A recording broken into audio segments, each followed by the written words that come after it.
Bonjour chers frères et sœurs de l'église de l'I-Jésus, nous sommes aujourd'hui le jeudi 8 septembre 2022 et nous allons méditer ensemble le chapitre 16 du livre du Lévitique. Ce passage traite du jour des expiations ou ce qu'on appelle le Yom Kippour. C'est le jour d'expiation ou de purification par excellence qui avait lieu une fois par année. Et les sacrifices étaient offerts premièrement pour le grand prêtre et sa famille, verset 6, et deuxièmement pour les péchés du peuple, verset 15. La célébration du jour des expiations est une règle perpétuelle, précisent les versets 29, 31 et 34. Ce geste d'expiation va se transformer en Jésus-Christ.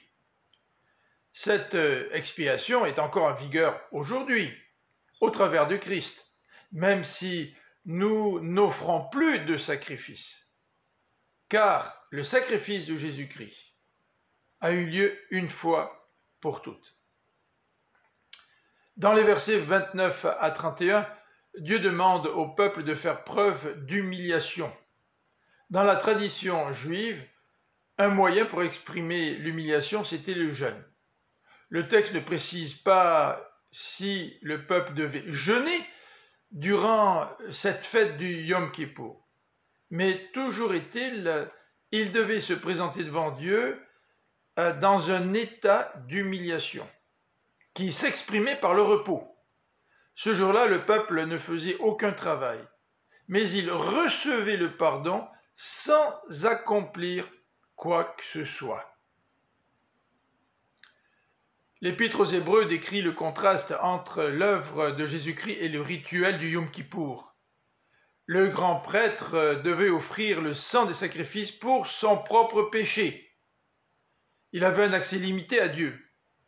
Et ces sacrifices devaient se répéter une fois chaque année.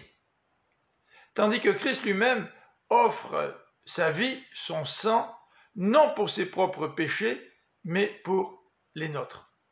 Le Christ a un accès illimité à la présence de Dieu. Et son sacrifice a eu lieu une fois pour toutes. Jésus-Christ est le souverain sacrificateur, mais il est aussi la victime. Et il est aussi le deuxième bouc qui élimine le péché pardonné.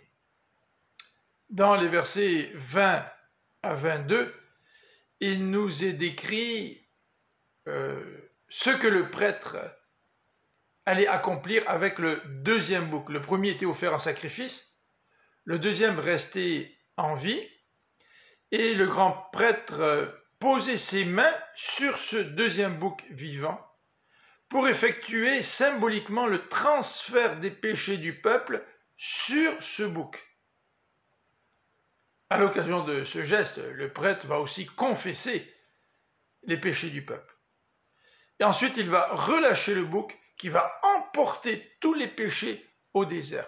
Christ est celui qui prend sur lui nos péchés et qui les emporte et qui nous en débarrasse. Merci encore une fois, Seigneur Jésus, pour ton œuvre sur la croix. Je vous souhaite une bonne fin de journée, que le Seigneur vous bénisse.